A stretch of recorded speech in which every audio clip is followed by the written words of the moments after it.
Boom! Welcome back to the Sebs Show, everybody. It's your boy Sebs, co-host Gib. Today we are previewing UFC Milwaukee Lee versus Iaquinta 2. The last ever Big Fox card. After this, next year UFC will be on ESPN. So this is the last Fox card, Big Fox card at least. It's the last Fox card in general. I guess they're only gonna have the FS1 prelims for the next pay per view, and that's it. And then they're done with Fox. But like UFC tonight is done. Everything's done. Like that has to do with Fox. That has to do with Fox, exactly. So this is like the end of an era. Good rematch, man. Right here, we got Kevin Lee versus Iaquinta. The first one was Kevin Lee's first his first fight in the UFC. We took it on 3 weeks' notice. Wow. 21 years old. And yeah, he lost to Iaquinta in a unanimous decision, close fight, man. And now we get the rematch to see how these guys progressed over the years. Other like great fights on this card, man. You got Dan Hooker and Edson Barboza. Yeah. Little Pettis, Rob Font, Du Bronx and Jim Miller on the main card, and then like a whole bunch of prospects on the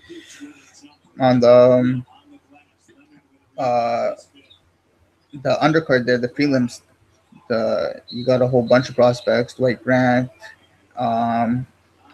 Jared Gordon's always fun to watch. Joaquim Silva's fun to watch. Ricard Close, Jack Hermanson, Joe Mearshart should be a battle, and Ige Griffin should be a battle. Some fun fights, man. Mike Rodriguez fighting, and then we start off with a guy I'm very interested in watching. Juan the Kraken Adams versus Chris De La Rocha, and this is my first bet of the night. Actually, I got 4 units on Juan the Kraken Adams. Parlayed with 2 guys later in the card at plus 122. Man, he's I don't know if you saw the things today. That I don't think they showed. I don't think they showed him. I saw Jakar Close's. That was a good one. Oh, like you're talking about ceremonial. Yeah. I'm talking about the official wins, like in the morning. Oh, okay. Okay, so like in the morning, he went to go weigh in, and he had his boxes on or whatever, and he made it was like 267, so he missed, and then he had to strip down, bare naked, and like go with the towel, and he just made 266 with the towel, bro. He's huge. This guy's huge. He's saying he's gonna weigh 285 pounds on fight night. He's gonna blow up. He's gonna weigh 285 on fight night, and that's just unfucking real, man. Close to 300 pounds. If that guy gets on top, if you saw, he's a D1 wrestler.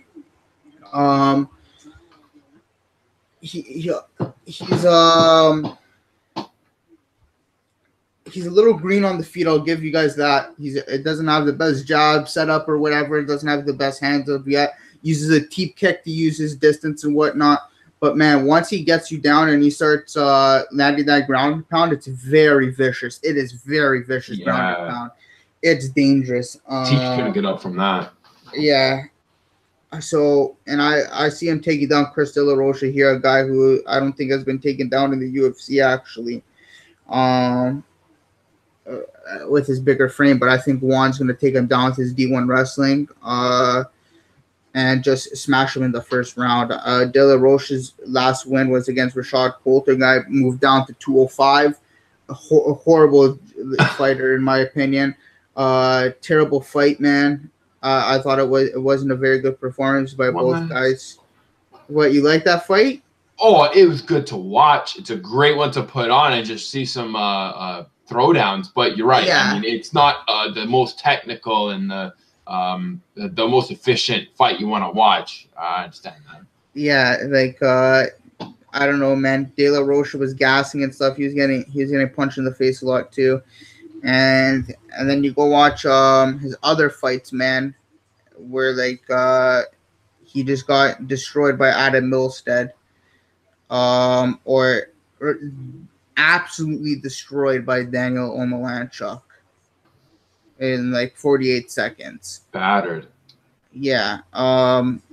He's just nothing special, man. This guy's 39 years old, super old. Like, and he has like 7 fights in his career only. This is like a 13-year age gap. I see like Juan Adams just being the younger athlete here, the stronger guy.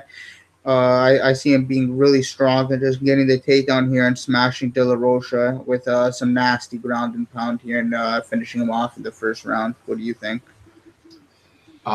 Yeah, I mean, Juan Adams, super new, collecting a few amateur wins and some more pros, still undefeated.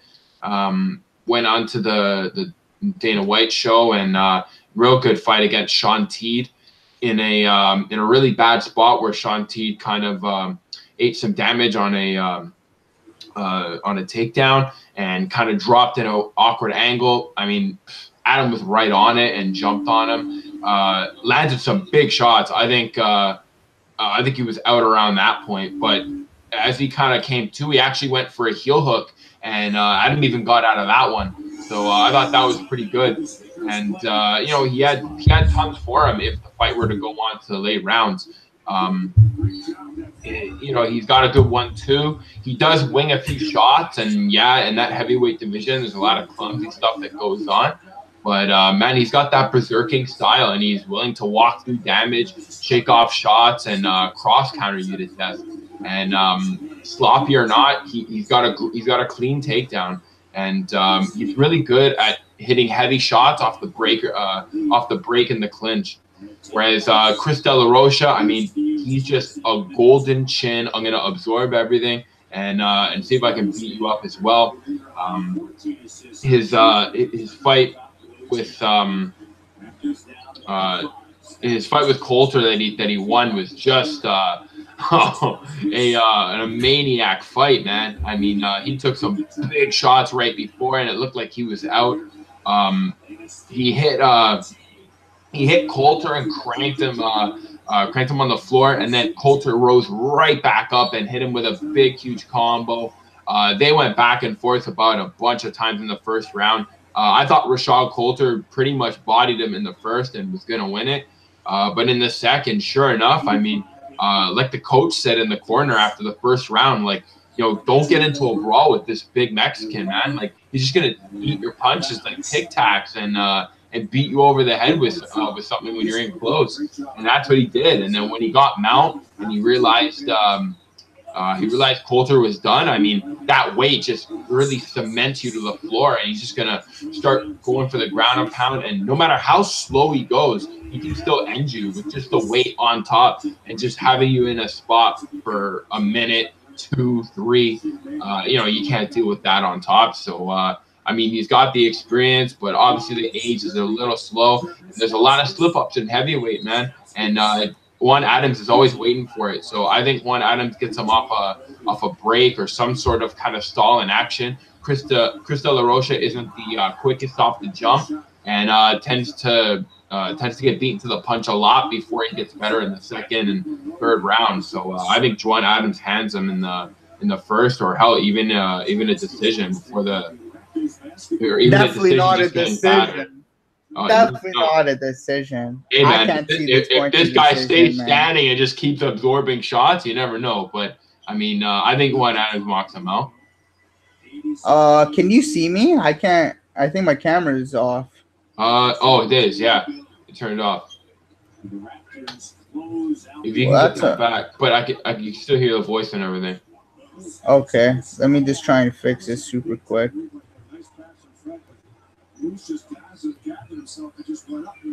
Is the camera option on the top corner, in the top middle, where the leave call and settings? Yeah, no, it's there. It's just it's for some reason it's not reading my webcam. Oh.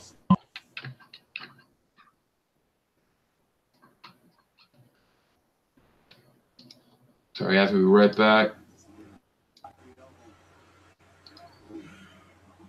Well, this is gay. Guys, yeah, don't know what to do here. No clue.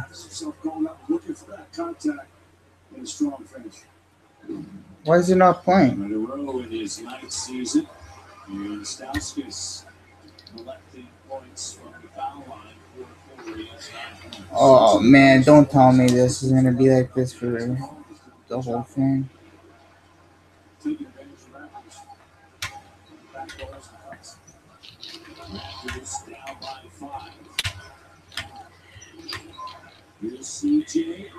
Sorry everybody for the technical difficulties we're having.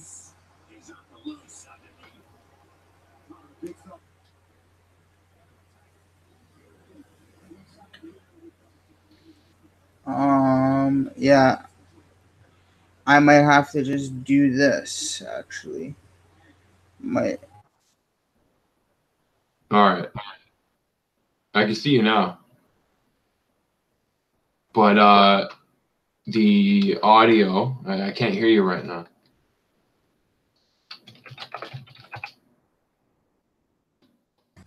All right. You got the audio. Yeah. Right. All right. You're okay. Good. So that should work right now. I just had to. I don't know why the camera wasn't working. I switched it to my laptop camera for now though. Yeah, okay. That's good.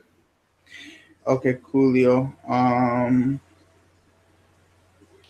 Let me just unplug this quickly.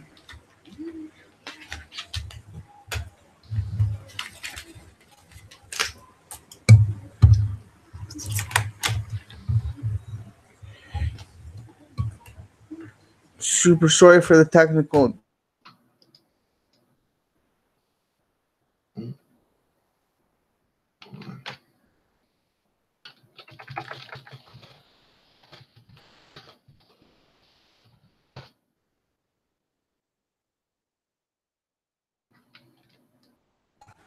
All right.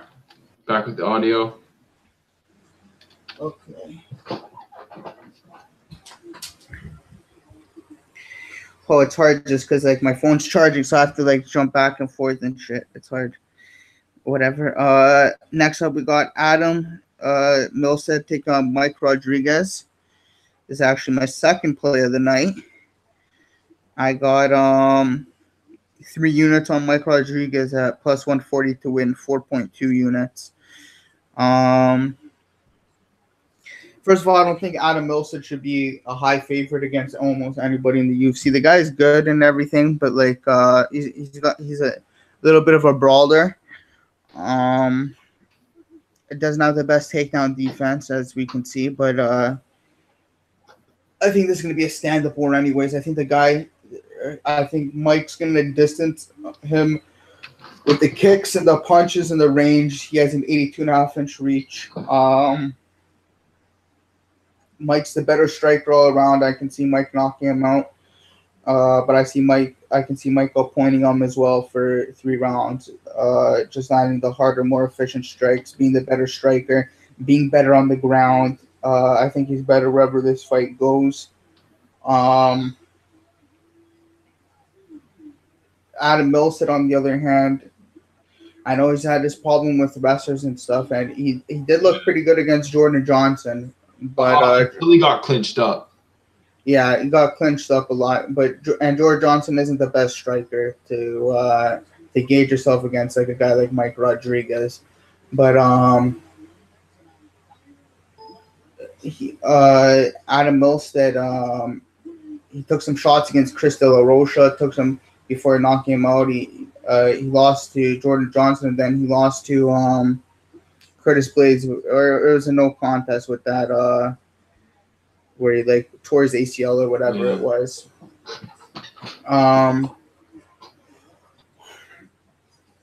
This guy, he has a full-time job. You know that, right? Oh, no way. Oh yeah, works 40 hours a week, brother. So tell me, what kind of UFC fighter? I'm not shitting on him at all, man. But like, you gotta be training every day. You gotta be training. You gotta be training 8 hours a day. You do. Like you know what I mean? You got to be training at least like 6 to 8 hours a day if you're going to be in the UFC and shit, something like that. You got to train at least twice a day. This guy's, it's like he's working around his work schedule. Yeah. You know, so that's something to behold too. When you have a full-time job. something else he said is this is like the last fight on his contract. I was listening to him shout out to James Lynch in the James Lynch interview. This is the last fight on his contract, and he said if he loses to Mike Rodriguez, he's actually going to retire. Wow. So as soon as a guy talks about retirement, man, it's like you got one foot out the door already. It's like you're thinking about that. Yeah. So if you're thinking about retiring against a young, hungry killer who's coming in trying to make a name for himself, that's not a good look, man. And that's not the mindset you want to have in a fight for sure. For all those reasons, man, I really like Mike Rodriguez. I think he's the better striker overall and better wherever the fight goes. So I got 3 units on him at plus 142 and 4.2 units. I could definitely see that that being a huge factor in this fight. The fact that he wants to retire. Adam Milstead, man, super good jab. Nice takedown game.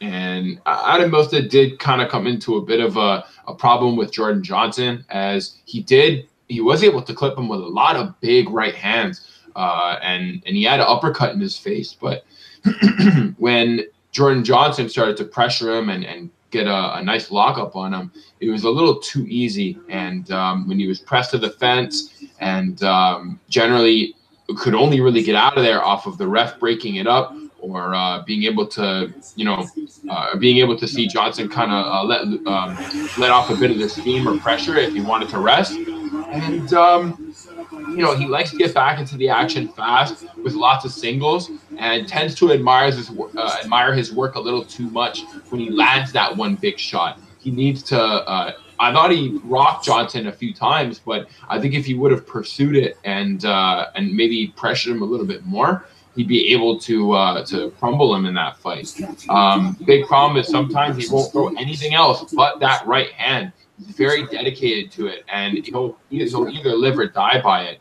And Mike Rodriguez, I mean, he comes out kicking right away. You ever see that the 7-second knockout? Did you ever see that? Was it before the UFC? Oh yeah. I'll have to check that one out. He threw a fucking front kick to this guy's face, knocked him out in 7 seconds. He's got kicks like Elias Theodorou, eh? Like he stays really far. He can way harder than Theodorou though. Well, he's heavier, way heavier. Yeah. So he's moving you with those kicks. The only problem is, man, once he gets wrapped up, I mean, Devin Clark was able to kind of throw him around a bit. Granted, Devin Clark is a fucking great wrestler, man. Yeah. Granted, Devin Clark, when he didn't have his hands on him, he was getting kicked out of. He had his leg kicked out in the fight. Pretty sure he got a big kick to the front leg as he went for a back step and pretty much slid on the floor, like they pulled a carpet out from under him. And Mike Rodriguez looked really good that fight. It's just Devin was able to really suck him right into the fence, slow him right down, and just keep it extremely boring. He has those flying knees that are awesome. Got him that win on the Contender Series. And I was gonna mention that flying knee was fucking deadly. But it does get him into trouble every now and then. But I mean, it brings him into the clinch or whatever. Yes. But this guy's a strong guy in the clinch, man. He's gonna have a big frame against Adam Milstead. Adam Milstead is used to fight at heavyweight. They'll give him that, but he wasn't a big heavyweight or anything. It's not like he's small on that side. Yeah. So I don't know, man. I think like he's gonna be able to stop a lot of Milstead's takedowns. Just pop that jab, pop the leg kicks, pop the kicks out, and eventually clip Milstead when Milstead gets frustrated. Look for that knee. And, he kicks very similar to someone else on the card, Joaquin Silva. He's got lots of knees in there. And I found both of them very similar. I can actually see Mike Rodriguez landing a highlight knee and maybe even that being the key to victory for him in this and landing it big.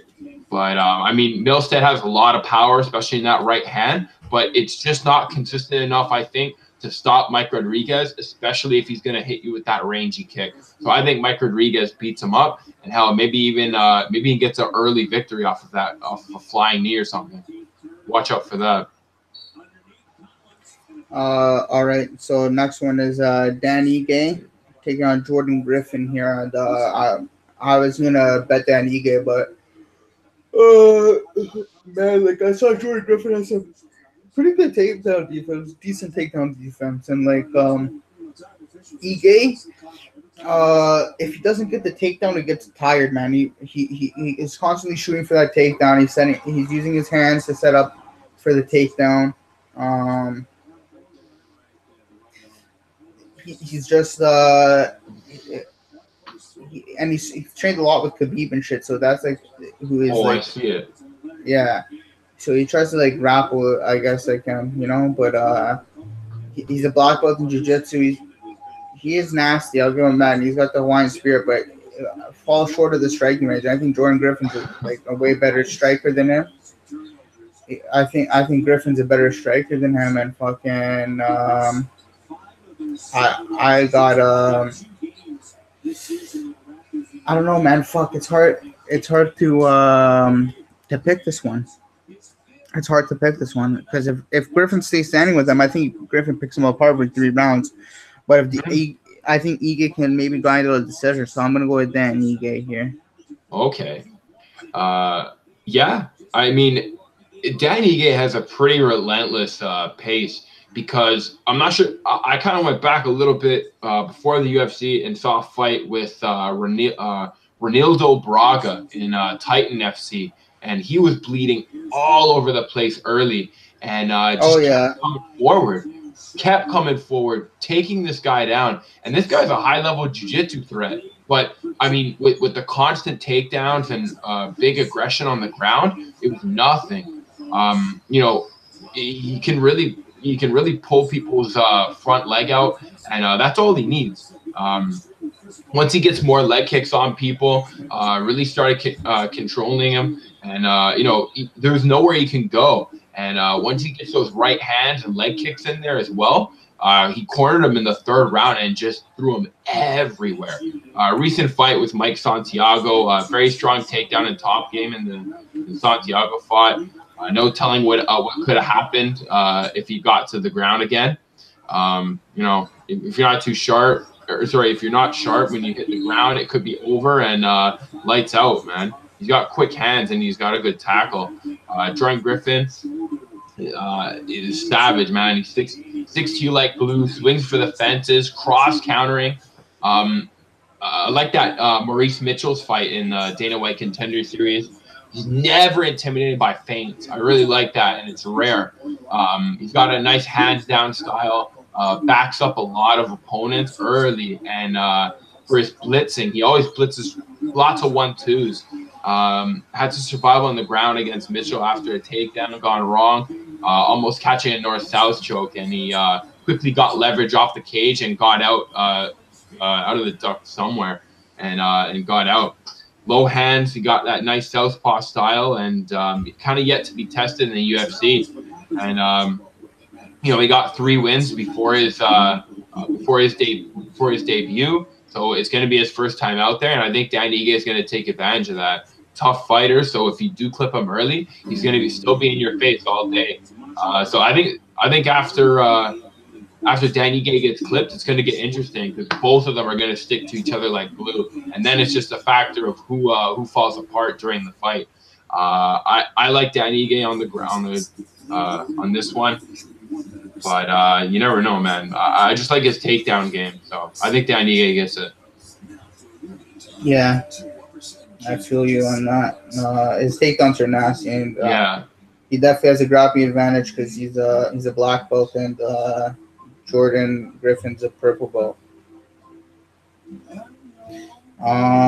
Next up, I'll let you take this one. Trevor Smith and Zach Cummings. Trevor really likes a takedown and fence pressure strategy, and you can expect a lot of it early. He is very similar to kind of a little bit of Elias in there. He stays really far back, throws the kicks. But against Chris Camozzi was a lot to handle, using knees to the thighs on the inside of the leg and some ground and pound. Starting his career off with lots of submissions and good against others trying to break sneaky. Trying to be sneaky, getting out of submission attempts by Camozzi. He favors a lot of the ground and pound and grindy takedown stuff, and his overhand is like a beautiful tool for him. Has a single leg takedown that's pretty good, but fighters who are good at moving backwards will kind of be able to cruise around him with ease, and they'll be able to avoid the ground as the forearm smash wrestling and punch smothering won't stop from him.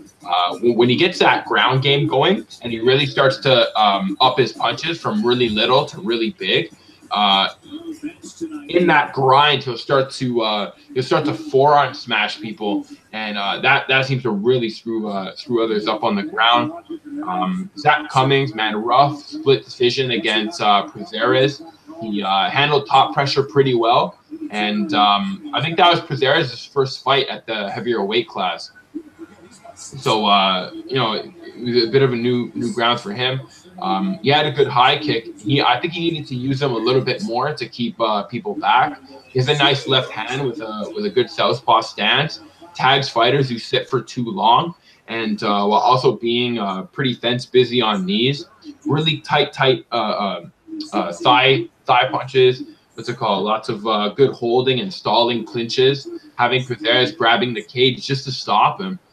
You really have to grab that cage to kind of hold him down, just because it's very difficult to control.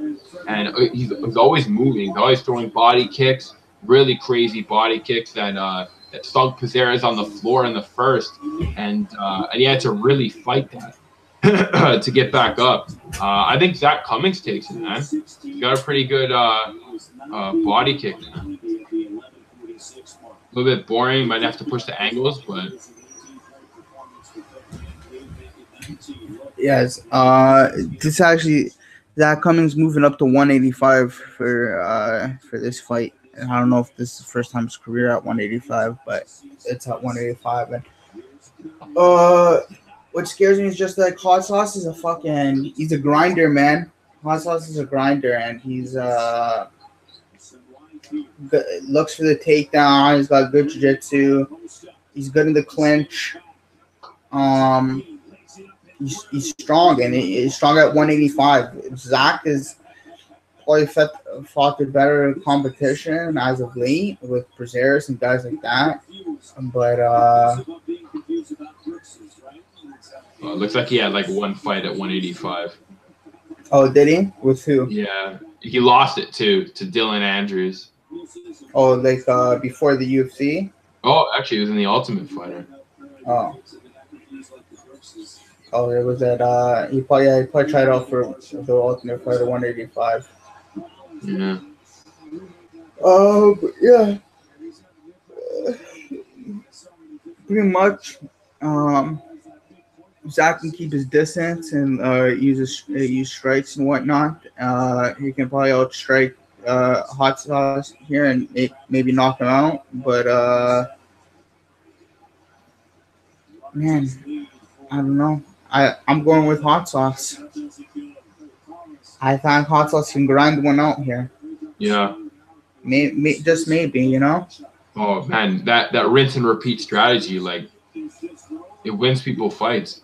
Yeah. Even if they're losing on the stand-up. Yeah, man, for sure. Okay, next up is we were talking about this one. Yeah, Joe Mearshart versus Jack Hermanson.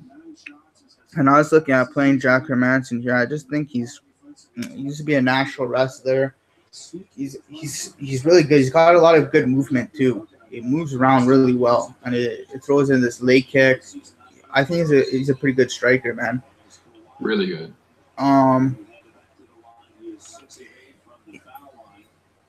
He's got power in his hands. He's good on the ground. Heavy top game. Probably one of the scariest ground and pounds you'll ever see. Absolutely smashes guys with his ground and pound.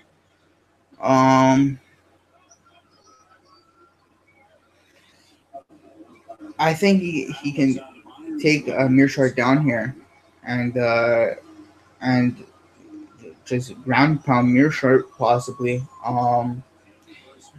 Mearshart is a black belt in jiu-jitsu something, so like I would be a little bit worried with him on his back because he does have an armbar victory and whatnot. He's able to work off his back all right. I just think that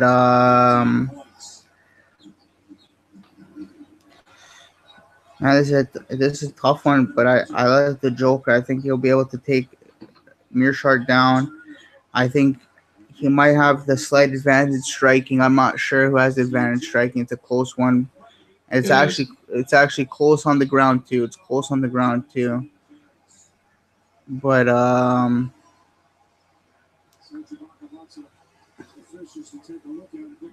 yeah, I'll go with Jock Manson here to get it done. No bet as of yet. I'm thinking about placing a bet, but I'm not sure. Yeah, just really not sure if I should place a bet or not. How about you, Gabe? What do you think? Yeah, man. Jack Hermanson, super slick on the inside and is a pretty much punching machine. His uppercuts can either land or, his uppercuts either land on the head or right on the stomach, and he sneaks those in really nice, and they land right above the waist. Very deadly shot to land. Mostly wins by his machine gun punches and a lot of submission qualities to him that he can impose with a really nice body triangle, really good back takes after his takedowns, and it's just a lot to take care of. A lot to take care of in terms of pressure, both on the stand-up and when he's rushing you on the ground or going for that takedown. He got Scott Ashcan on the fence, and as he was being cornered, he got a big right hand to the head, and then grabbed Scott Ashcan's head, brought him right back to the center line, hit him with an uppercut and then left hook. And that's just a nasty combo. But the fact that he was able to grab his head, kind of move him back to the center and let those two other shots go, I thought that was a pretty big that's a pretty big move there. Not a lot of people can pull that off. Does not mind missing punches, and I think he even calculates those misses, man. Like, he tends to bring his punch quota down a little bit, and then right when he misses one punch, bam, goes into another one. Likes his body shots. Very difficult to fight, as both his fence pressure seems pretty well, and it was imposing against Santos in the very beginning of their fight, but in the last 10 seconds was hit with a very devastating combo before the bell, and Santos had a crazy last-minute victory in that one. Gerald Mearshart, on the other hand, in the same in a Thiago Santos fight, similar fight to Jack Hermanson, no fade to losing to Thiago Santos. Both me and Sebs saw Thiago Santos live taking on Jimmy Manuwa, and that fight was ridiculous. Gerald Mearshart lasted to the second round of that. And a lot of people like to call that MMA math. If one person lasts a little bit longer, you might favor them a little bit more. Well, I actually do kind of favor Gerald Mearshart a little bit, just because of that Bertociello Santos fight.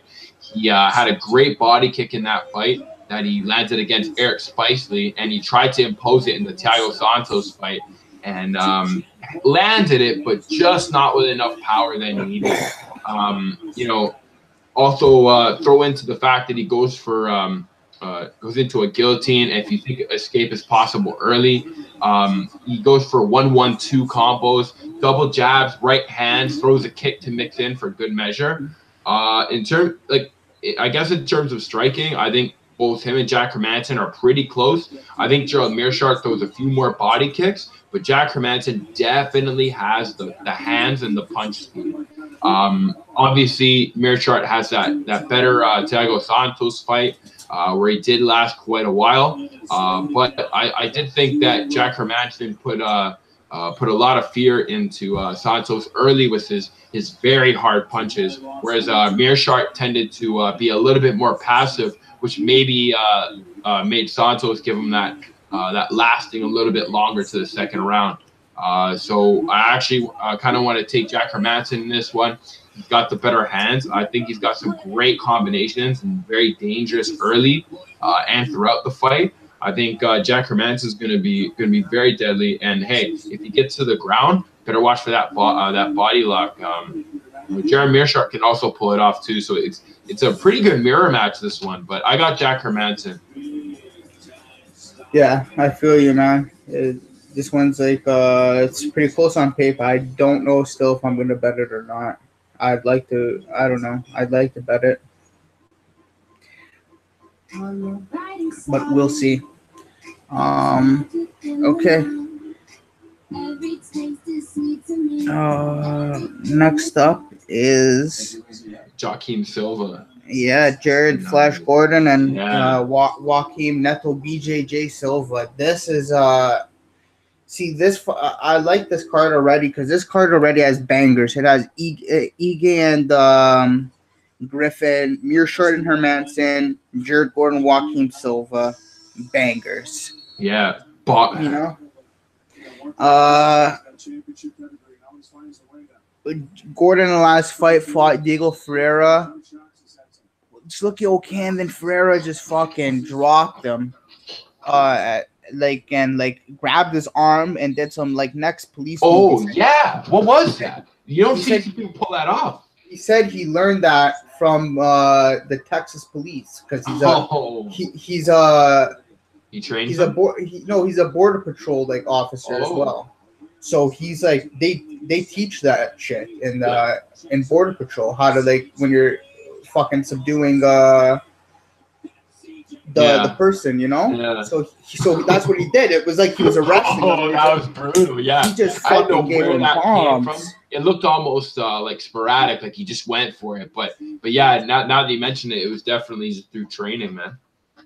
Yeah. Through what he does the day to day. Before that, Jared Gordon fought Hawker and Diaz and just broke him. He 30-25 them or 30-26 them in Brazil. Something unheard of. You don't see really happening. Just nonstop grinding. Tyron Woodley was saying this guy wants to work, do 10 rounds of grappling. Nobody works as hard as this guy in the gym. He's constantly grinding. His cardio is insane. He doesn't get tired.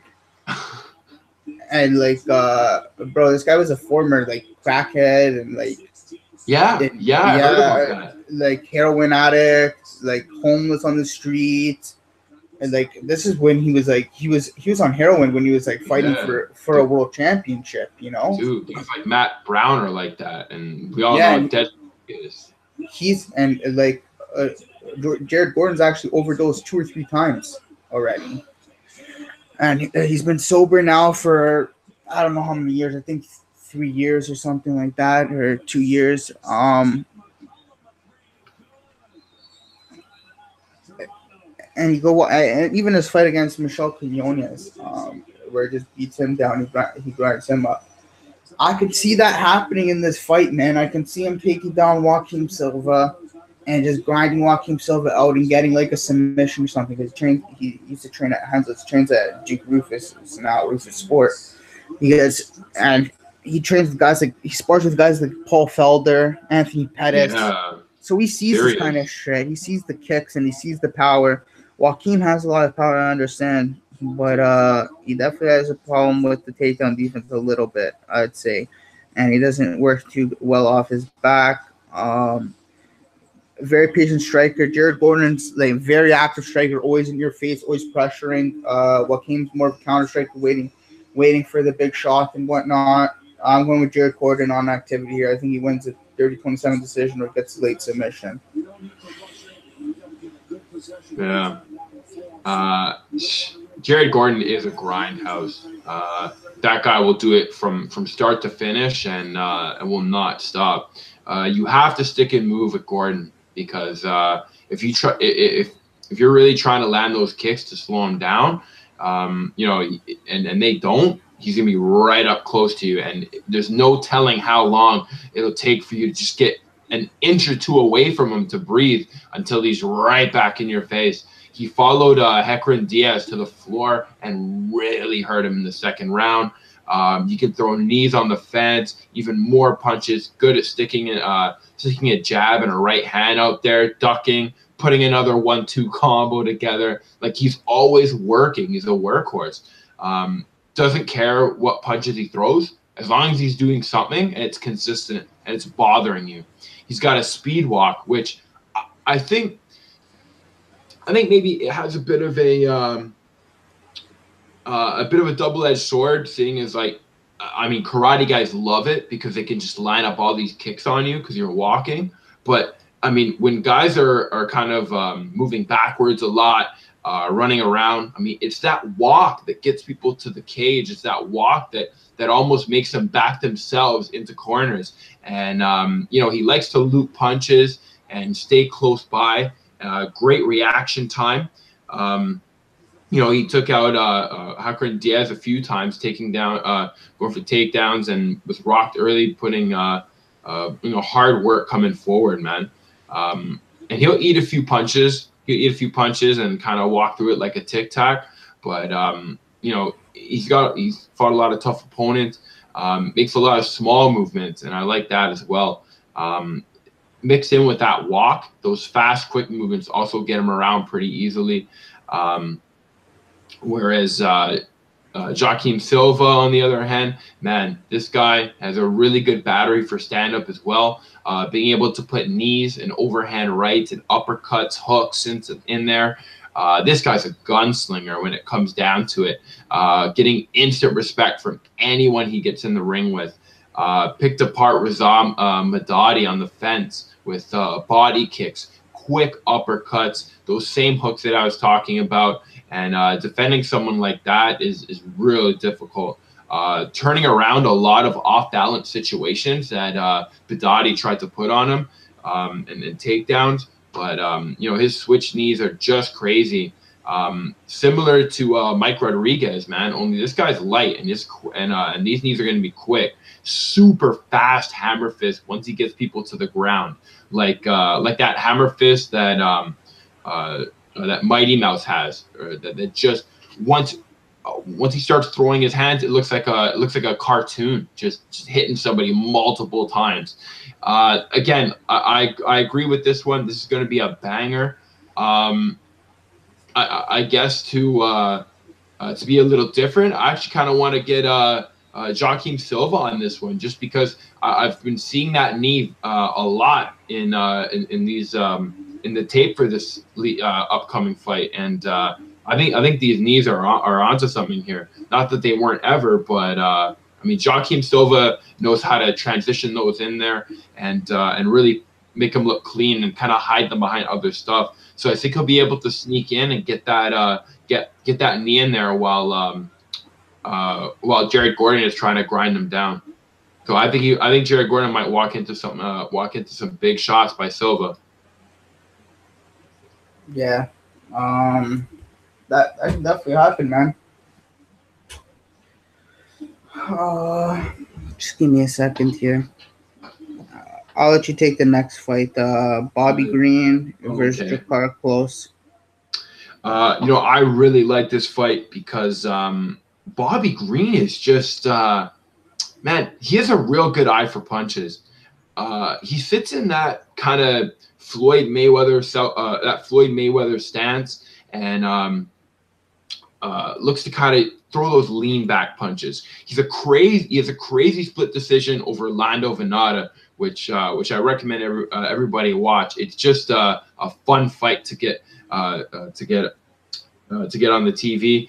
Getting down really early in the round, looking for a finish, but surviving due to a stoppage for some illegal knees. Once he got back up, though, this guy slung back some punches and started tattooing Lando's face up throughout that fight.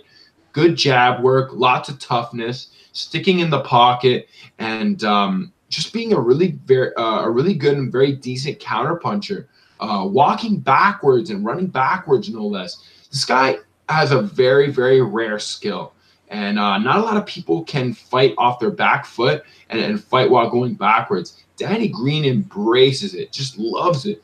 It's like this guy is Muhammad Ali, and he kind of like he runs laps backwards. He's got a great stare down with Jakar Close, which I saw today. That was kind of funny. I'm actually more hyped for this fight than I normally am, seeing as Jakar Close is kind of a master of the close decision, making fights really boring, kind of lulling people to sleep. Was able to talk shit to David Tamer a lot during that fight, which is weird. Jakar Close, I actually think could have done something in that fight, but I think it was the fact that he just kept standing in the middle of the ring, having his hands up, shrugging his shoulders, and asking Tamer to engage with him, and not dealing with Tamer's inactivity as part of his strategy. Whereas Jakar Close is used to being inactive and used to fighters kind of waiting for him to come in. So, he's just getting a taste of his own medicine and didn't know how to deal with it. Danny Green has a great backward step, and Jakar Close kind of needs to follow people around in order to impose that sort of lazy style. And I think Danny Green's going to be pretty sharp, man. He's got some good lean back punches, and early on in his career would go for German suplexes to catch people after he threw a bunch of punches in their guard and they got their hands up. He's got a great ground and pound. He'll pelt fighters with some punches if he lands it, and and he'll go for multiple uppercuts. He's really good at blocking and landing a shot, landing a combination, blocking, landing a shot. He did lose to Magomedov. His first name. Which Magomedov was it? Rashid Magomedov. Yes. Yeah. And again, it was a split decision fight. So think about that one in a fight with a guy who still is doing pretty decent with a win over Thiago Tavares. So I think Bobby Green actually takes it to Jakar Close this time, and Jakar Close might actually start having some tough fights now that people see kind of where his holes are, especially in that David Tamer fight where passiveness actually tends to bite him in the ass, whereas normally it kind of tends to work out for him. Also, I also like Bobby Green's fight with Dustin Poirier, showing he's really been in there with some high-level guys. He got knocked off. He did.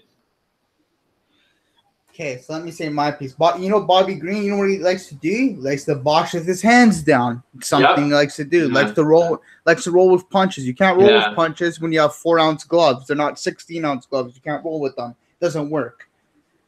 So Bobby Green gets hit a fucking lot, and he gets dropped a fucking lot. He got dropped by Lando.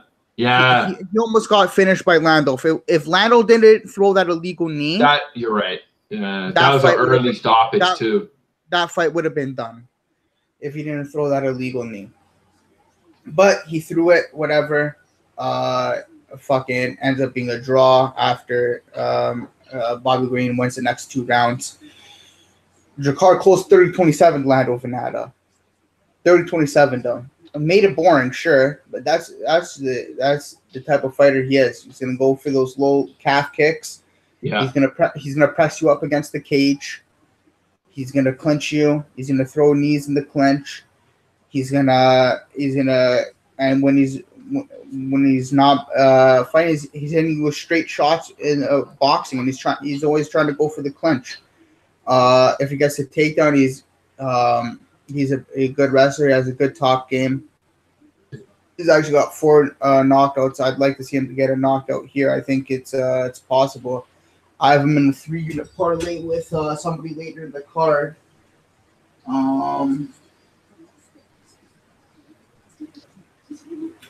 Minus 120 to 2.5 units. So I'm pretty fucking confident in Jakar Close. I think Bobby Green's just on the decline. Yeah. He's been fighting for so many years now. He's definitely fought the best of the best, but this isn't the same Bobby Green as before. This is the Bobby Green who takes one fight a year, maybe sometimes two. He's coming off two really bad knee surgeries, man. He got two really bad knee surgeries where he was going to retire, and he's just older in his career now. I think Jakar's that younger breed, and is able. I think the younger line is able to take out the old one here. So I got Jakar. Okay, next up.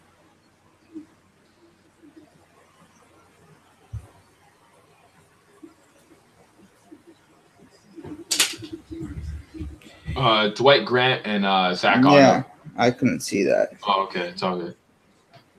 Zach Otto and Dwight Grant. So that's the prelims main event there. Yeah, actually looking forward to this fight. I got Dwight Grant in that 4-unit parlay with Juan Adams and somebody else later in the card at plus 122, 24.88 units. So I am very confident in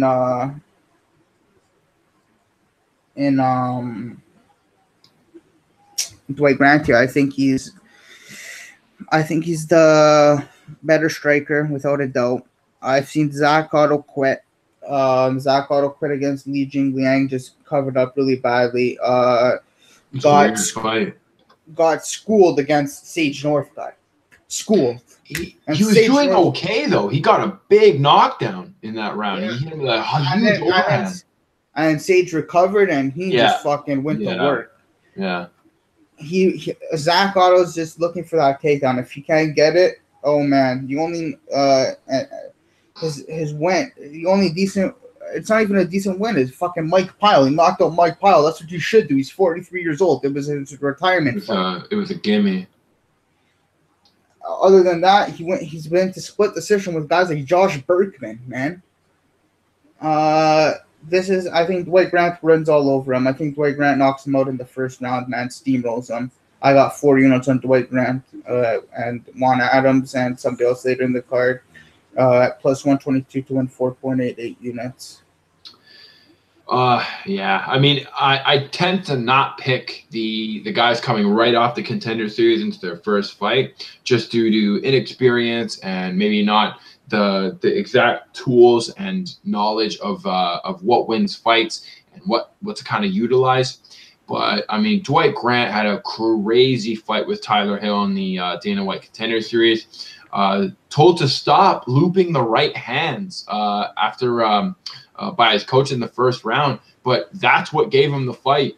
And man, this guy is a spitfire combos.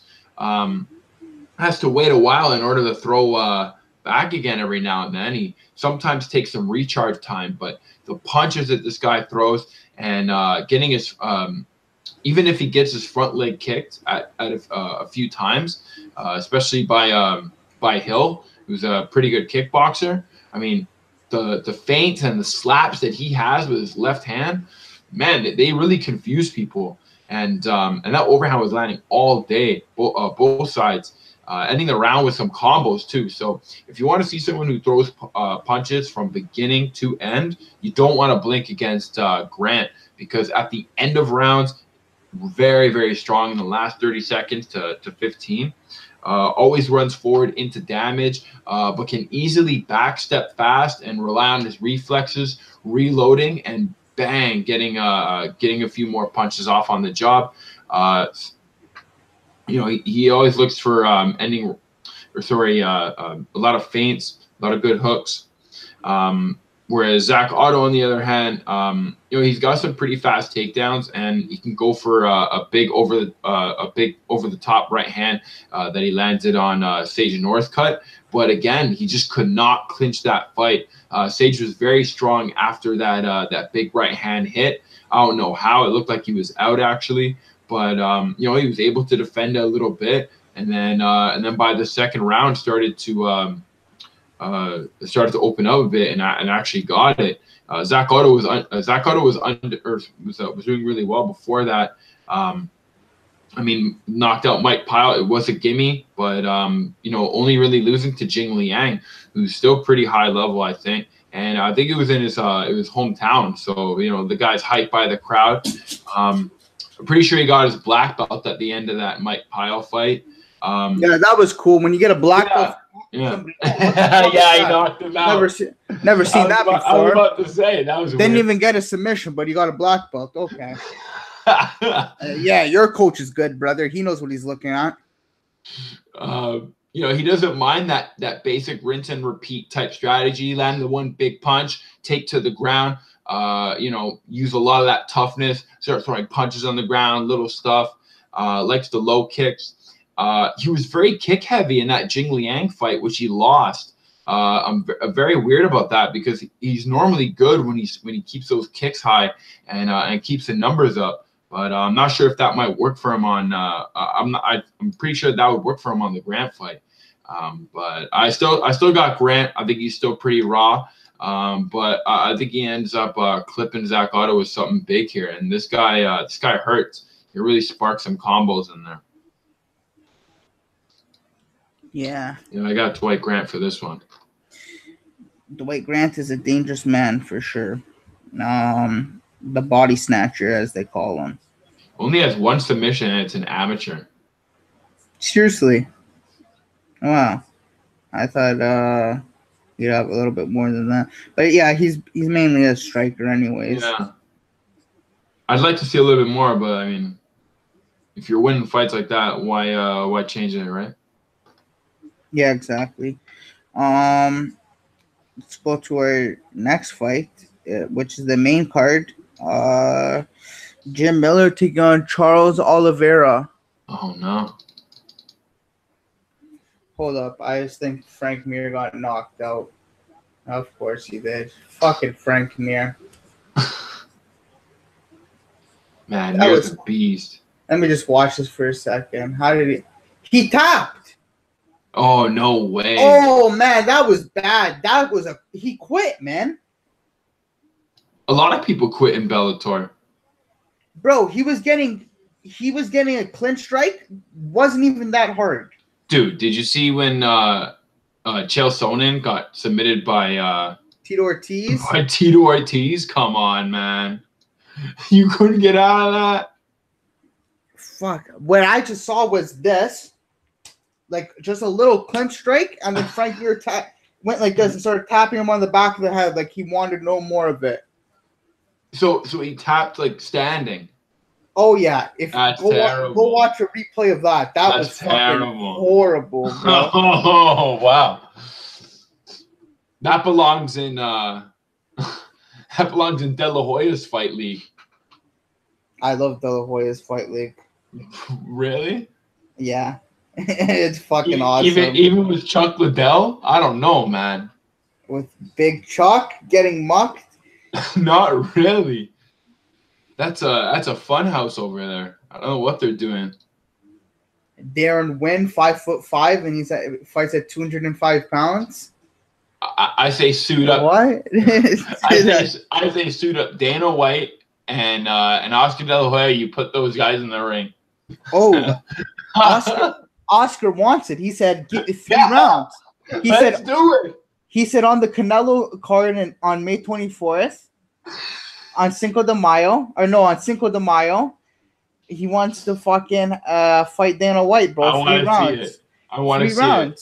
I want to see it more than. Bro, De La Hoya would kill him. Are you kidding me? De La Hoya would. Oh, for sure. But I just want to see it. Oh my goodness. Oh man, Dana White. De La Hoya would kill him. He'd have to train a little bit to cut some weight. De La Hoya would knock him out clean in the first round. And De La Hoya is like old as fuck right now too. And he would knock him out clean. Like, what a knockout that would be. I'm pretty sure De La Hoya was retired and he took on Shaquille O'Neal in a charity boxing match.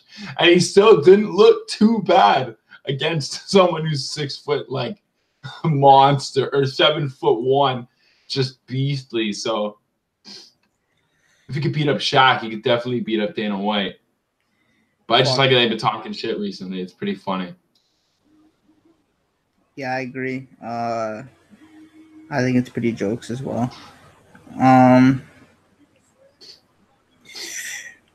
Okay. Next up is let's go to our next fight finally. We hit the main card. We got Jim Miller taking on Charles Oliveira, Dubronx Oliveira.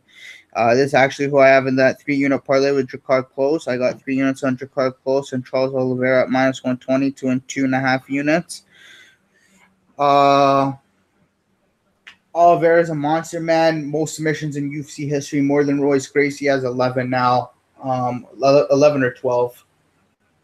And he's just so slick. You go watch his first fight with Jim Miller, and like where and let me tell you, Jim Miller, that was back in the day. That would have been a sick fight. Now, I think I'm telling you the truth. I think Oliveira is gonna not steamroll him, but like his Muay Thai is really crisp, Oliveira, and he can clip Jim Miller and put Jim Miller on his ass and then finish him. But when Jim Miller was in his hate, that wasn't even. Well, I guess that was kind of his prime in 2010. A little bit less than that was his prime, but that was before Lyme disease, like it kicked in. Oh yeah. I'm pretty sure before the Lyme disease kicked in, when he was like 20-2 or whatever. I've got his record, man. He was killing people in the UFC for a while. Yeah.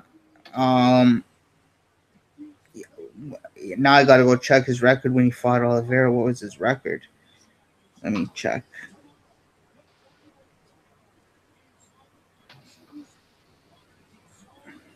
Oh wow, he fought him at 18-2. Yeah, see? Oh. Wow. So that was top of the line fucking It was. Jim Miller. That was Jim Miller at the top of it, like his prime, bro. And like he's fighting Charles, and that was a 21-year-old Charles Oliveira who was a purple belt. Go watch the shit Charles Oliveira was doing in that fight. Bro, he doesn't look like a purple belt. He fucking Joe Rogan even says this guy looks way better than a purple belt, man. The shit he's throwing up, he goes to an armbar, to a triangle, tries to take the back. He's going through all these things on the floor. It just not get. That's an undercover purple belt. Yeah, he's going for the leg locks, and then like he goes and he's reversing. He's in a scramble with Jim Miller. Jim Miller takes Charles Oliveira's leg, fucking knee bar. And then Charles Oliveira taps out to that. Submits to the knee bar there. I don't see that happening, obviously, now. I don't see a knee bar happening now. I see Charles Oliveira just being crisp with the striking. Getting maybe a body lock takedown. I know Jim Miller is a really good wrestler, former D1 or something. But if this goes to the ground, I think Charles Oliveira all day, man. And I think what's going to happen is Charles Oliveira is going to hurt Jim standing up. Jim's going to shoot for a takedown. Oliveira is going to catch that neck and put him to sleep, or just get him in a submission, make him tap. He's got a very tight guillotine. He's got a very nasty rear naked choke. He's got nasty everything. His jiu-jitsu is fucking scary. Yeah, man. I'm with Charles all day here. I like him a lot in this position here.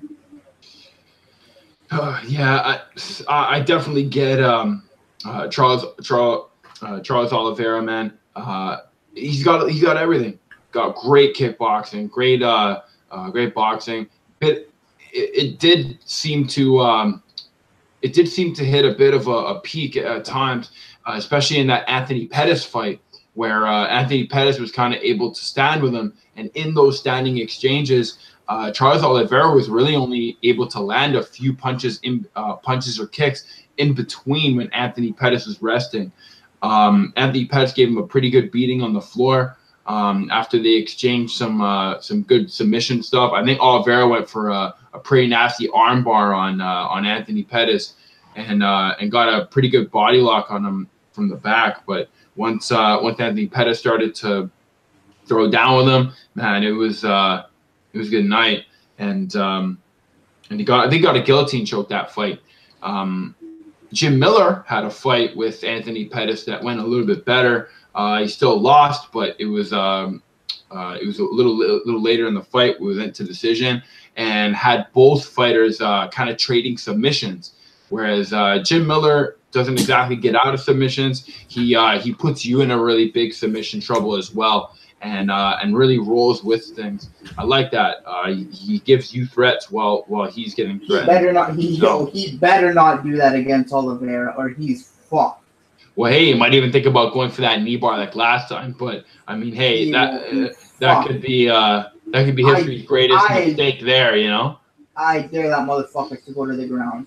I was very impressed with Jim Miller's fight with Alex White, man. I mean, I did not pick that one, not at all. Especially in under a minute 30 into the first round. I had Alex White. Dude, Alex White stood toe to toe with James Krause and actually did decent. I think I might have had 5 units on Alex White actually. Yeah, a lot of people did. I need to go check that shit right now. That was a really big win, man. You know, Charles Oliveira, I think he completely overwhelms him on the younger side as well. Yeah, I just think he has most of the things that Jim Miller had in his heyday, as well as a few other weapons that he has on the striking front. His kicks, his punches, and just how he's able to stay in people's face and really give them a run for the money. Especially being able to incorporate his jiu-jitsu in there, getting Darce chokes and any sort of rear naked that you can think of on top of all these KOs, man. It's almost like the perfect balance. Yeah, I think he beats up Jim Miller this time, but yeah, and you can't count Jim Miller out. This guy is always proving himself, man. But yeah, I got Charles Oliveira in this one. Yeah, I'm just looking actually right now to see if I think it was UFC 228. Oh, you better believe I had I had 3 units on Alex White. Not bad. I thought he was gonna win for sure, man. Oh yeah. I remember being like super confident in him, like wanting to place more too. But like Alex wasn't like nothing of a special striker or anything. I think Charles is a way better striker than Alex is. So I got Charles all day here. I'll let you start this next one, man. Rob Font and Sergio Pettis. Okay. Okay. So I mean, Sergio Pettis. I don't get this one because Sergio Pettis is either off or on, and I don't think anyone can tell if this guy's when that's going to be, because either he's really good, really sharp, mixing up his fancy kicks, adding some good boxing for good, adding his boxing for good measure. After missed kicks though, can spend a lot of time just sitting in range and just kind of looking over what's happening, and kind of getting picky over where to place the next kick. His stance switches are very interesting and creative, but sometimes they hinder him when he's on a roll. Like one time he was an orthodox and he's really landing combos. Like this guy is kicking ass, and all of a sudden just switches to southpaw. And I get it, but if something's already kind of working and you're switching to southpaw is something that you want to do, you kind of have to reestablish a jab or something. And a lot of times when he switches back into switches into that southpaw stance and throws that strike, it was that second that he took to switch that he probably could have landed another strike from that range, and did pretty well. His footwork is great, really glides across the octagon, almost like he's wearing hover boots. You know, sometimes when people stand still, he can line up some really good spin kicks, and likes to be just like his brother Showtime. Smashed up Moraga, throwing kicks off his back. That's always really impressive to me that both him and Anthony Pettis can do. Lands good counters, walking backwards. While not as good at submissions as his brother, he has ended a fight via guillotine choke before. That seems to be both of the brothers' kind of forte there. But what Font did against Pedro Munoz, man, he's it's still pretty deadly, man. Oh yeah. Rob Font, man, you got to be careful because Rob Font will end you, and he's always sneaking forward and gaining distance on people. Once he's in range, almost seems to kind of hold back a few punches, but he's just weighing out his options. And, he started off the year with a big win over Thomas Almeida. Not a lot of people had Rob Font in that one, man. He had good hands and a really steady pace, dominating that fight. Pushed Almeida right to the fence, got him on his back foot, and that's not where you want to be against Rob Font. Backing up is the worst because Rob Font will line you up with something nice. He limited Almeida's movements and went for uppercuts. And he even went from uppercuts to takedowns, which I really like. It's a cool, smart move that not a lot of people do. Rob Font lands so clean in the first round that Dominic Cruz was busy talking while the crowd had to cheer for the biggest right hand ever. You can't walk into Font's range without taking something. Every time he has his jab out there, it's high hands, really high hands. And that's why he hits so hard. The only problem is because he has those high hands, you just know that right when he throws a punch and he's bringing that hand back, it's coming right to his head. I mean, the body shots are always open, but he's got an energy-draining right hand. And when he lines it up against Almeida, bam, like it just dropped him, all energy from him. Anthony Pettis, he might be able to be real good and get on a great combo streak when he's on his game. But Rob Font is a fighter who's always on his game and always looking for the big punches. And again, he's got a high hand, so he's ready for those crazy kicks coming his way. I think Rob Font's going to beat up Pettis here. Yeah, man. I actually got 3 units on Rob Font at I think it's minus 164.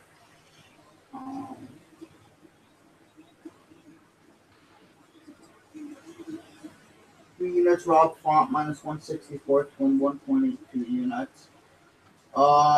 Simply put, man, Rob Font is a fucking tremendous boxer. Yes. Very slick in the pocket.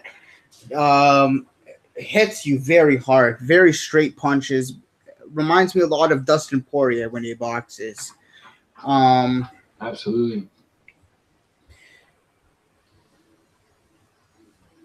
Hold up. Do I have to make a bet on the finale here? But yeah, he's the man, Rob Font. But he had trouble with he was tagging Pedro, and then Pedro caught him in that guillotine after he wobbled, and then he fucking knocked out Thomas Almeida, dropped him. That fight against Rafael Santos might have been too quick for him at this moment. Probably not the best matchup for him at that time. But he's going against Sergio Pettis here, coming off a loss against UCA for Amiga. To me, Pettis has always been like a great point fighter and everything. Not a lot of powerful, a little bit chinny. Not the best wrestler. I think Rob's fought at 145. He's gonna have the grappling advantage. He's actually fought at 155 as well in his career. Training with guys like Joe Lozon and Mike Rodriguez on this card, and just a whole bunch. Calvin Qatar, just monsters. I see Rob Font taking this one. I see him just outboxing Sergio Pettis and probably hurting him and maybe finishing Sergio Pettis here. So I got 3 units on Rob Font minus 164 to win 1.82 units.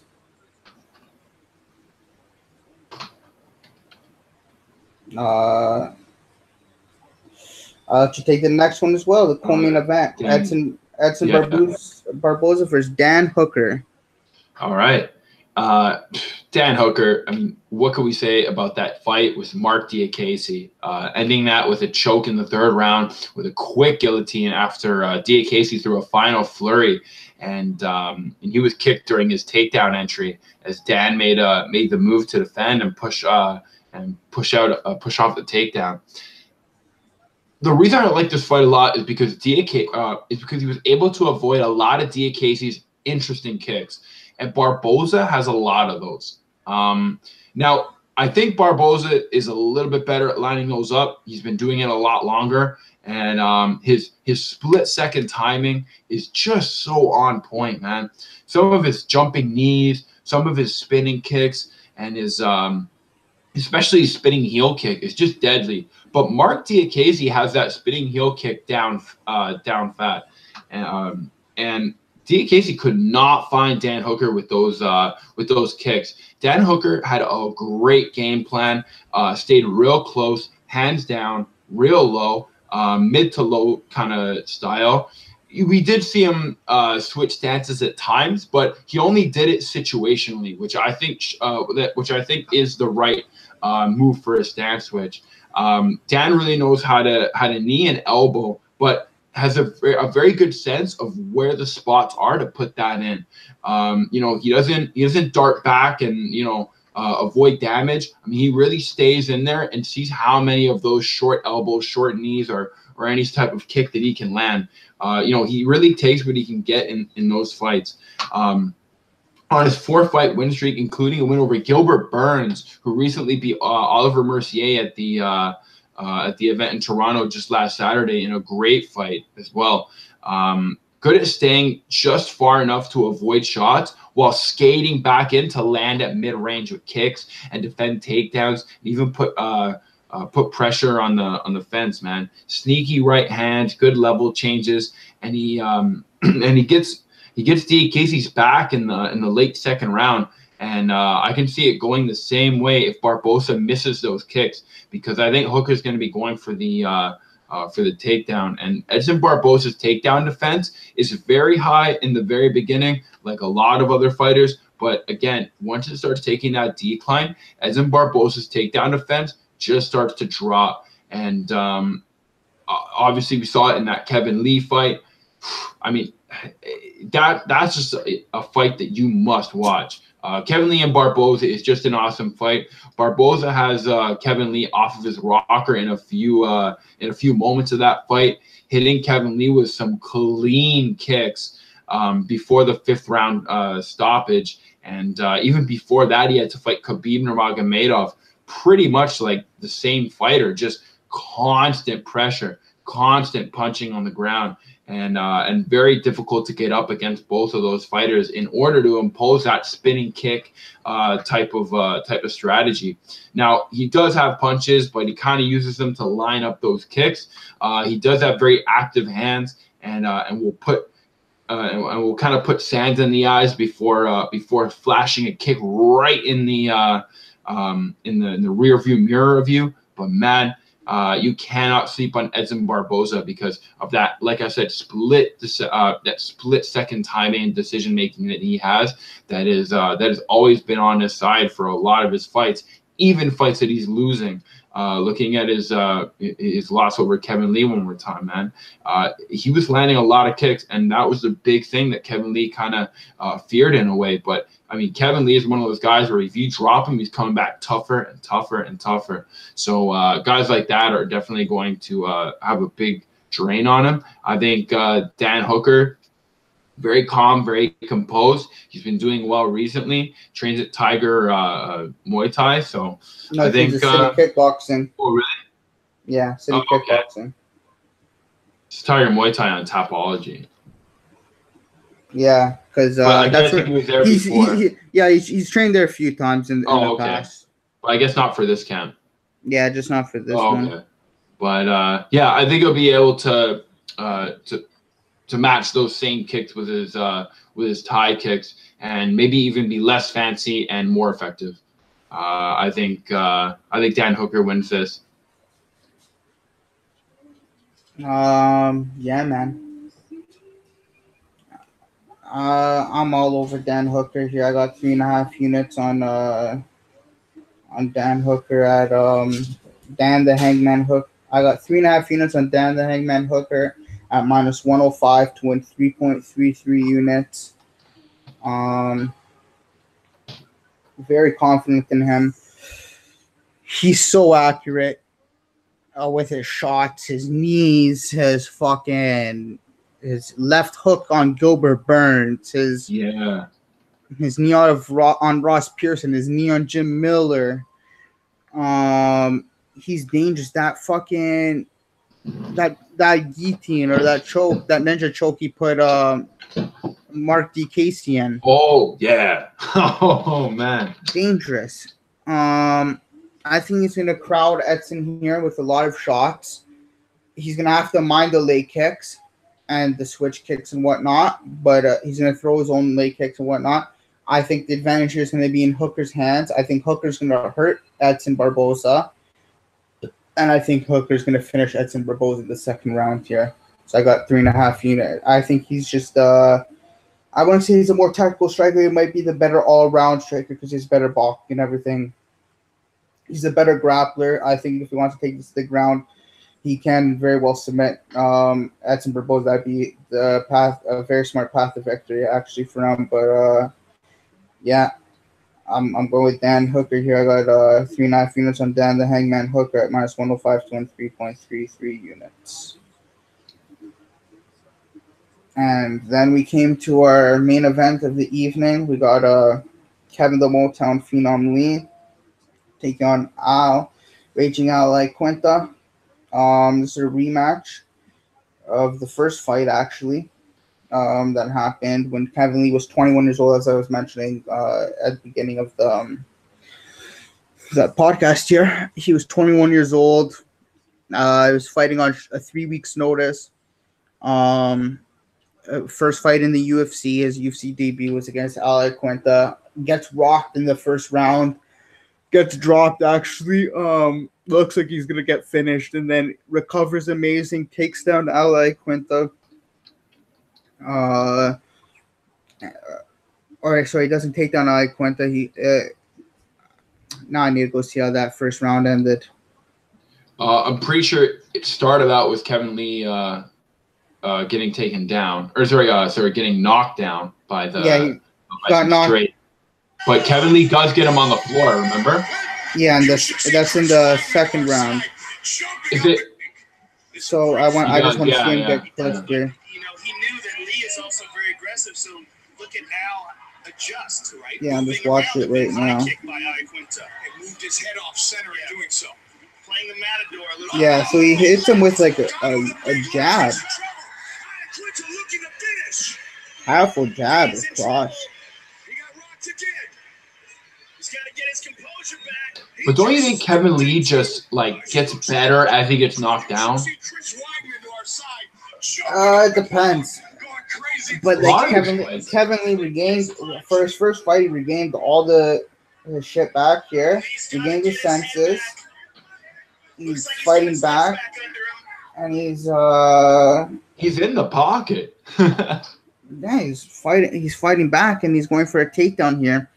I don't see that fight. I don't see that happening. Start around with Al hurting Kevin, especially early in the fight, like that. That was Kevin Lee before he moved to Las Vegas and everything. Yeah. Man, Kevin Lee's a new man, as he says in the promos. We saw Al struggle in the second round. He got taken down, got his back taken, almost choked out. Got out of it. Round expired. He got out of the choke.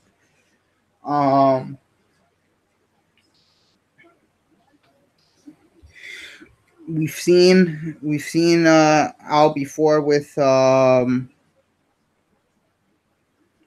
problems, obviously, with the takedown with Khabib, and I think, and Gib was saying this to me last week.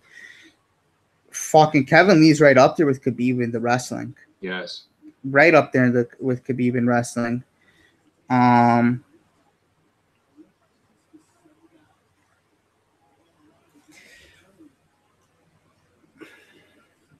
I think Kevin Lee is able to get on top of Al here. He's gonna hurt Al when he's on top of him. He's gonna pound him out with hard ground and pound. Al's gonna give up his back, and then Kevin Lee's gonna sink in that rear naked choke, and he's gonna tap him out. So I got 4 units on Kevin Lee. I have him in that parlay. I got 4 units on Kevin Lee, Dwight Grant, and Juan Adams, plus 122 to win 4.88 units. And I got 0.5 units Kevin Lee by submission, plus 150 to win 0.75 units. And I almost hit that plus 187 on the submission, but I just missed it. Yeah, I just missed it by a few minutes. I was gonna bet it all day, didn't bet it, didn't pass on it, but fucking was too late with it. But yeah, I got 0.5 units Kevin Lee by submission, plus 150 to win 0.75 units, and that 4 unit Kevin Lee, Dwight Grant, Juan Adams, plus 122 to win 0.488 units. Yeah. I mean, after their first meeting, I think Al had the hands early due to Kevin Lee's inexperience. But as we all know, I mean, if you knock Kevin Lee down and that gear changes, it's going to be more aggressive. It's going to be right in your face, and there's no running. Whereas a lot of people who down somebody are kind of ready for a run. They're ready to chase somebody around. And it'll be up to if that fighter is good enough to track them down, to if they can, line up some more punches and really go for that knockout. But a lot of times it's that fighter who stays right in front and imposes just as big of a strategy as they did to get them knocked down, and keeps the punches going, keeps something in their face, regardless of being close or being far away. And that's what Kevin Lee does. And keeping his takedown threat there, keeping his hands up, and having a vicious ground and pound as of late, which pretty much won him that Edson Barboza fight, because Edson Barboza was touching Kevin Lee up with the kicks on the stand up, and Kevin Lee was doing the chicken dance at one point. That's one of my favorite kicks, actually. I mean, seeing that land is magical. I mean, it doesn't happen often, but Kevin Lee took that right on the chin, and after one little dance move, was right back in the fight. I mean, taking Edson Barboza and really taking him on in that fight. Iaquinta, I mean, Al went toe to toe with Khabib and did pretty well for a short notice fight, taking 2 people who were cut from that fight and jumping in super last minute. I thought he did okay. I mean, he was able to stand with Khabib and kind of see what was going on, but he got tagged a lot there. Even without Joe Rogan's kind of commentary, job on that one. I think a lot of people criticized him for saying a lot of what Iaquinta was doing wasn't really working, when it kind of was. But I think Khabib still had a lot of the bulk of the punches in that fight. And I can see Kevin Lee using similar punches, only even more. I think Kevin Lee has a little bit more to add in terms of boxing on the stand-up for Khabib. And I think he's a lot stronger than Khabib. He obviously watches him a lot, and he likes his strategy. I remember he was saying that he took Khabib's strategy for the Edson Barboza fight and really liked it. That ground and pound, not going to leave you alone. Every time you post, I'm going to sweep your hand away. I'm going to throw looping punches to beat you up, and I'm just going to keep going until I die, or until I get tired, or until you quit. So Kevin Lee has that strategy in his back pocket, and it's pretty much a go from the jump of the fight. Especially nowadays, that he's tested it out on someone like Barboza, and really won that fight off of that ground and pound. So I think he actually beats up Iaquinta in this fight and shows a really strong game, and maybe even gets a big bragging chip to have either a rematch with Ferguson, or even take on a belt or something. I say Kevin Lee wins it. You say Kevin Lee wins it, eh? Yeah. All right. I do too. And just yeah, I guess everyone let's fucking party, man. It's a great card. Just enjoyed the last card on Big Fox here. Early start, 3:45 for 3:30 p.m. Eastern time, I believe. Yeah, let's rock and roll. Let me see what time it starts for everybody here. In the Eastern time.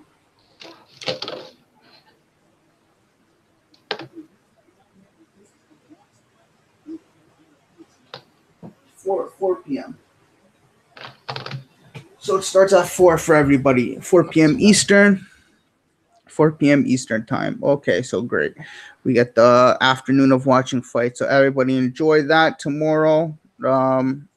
Hit the like button, subscribe, and share this on YouTube or share this on Twitter, retweet it, and everything. Till next time, guys. We'll be off for a week. We'll see you at UFC 232. Happy holidays, everybody. Happy holidays. Merry Christmas.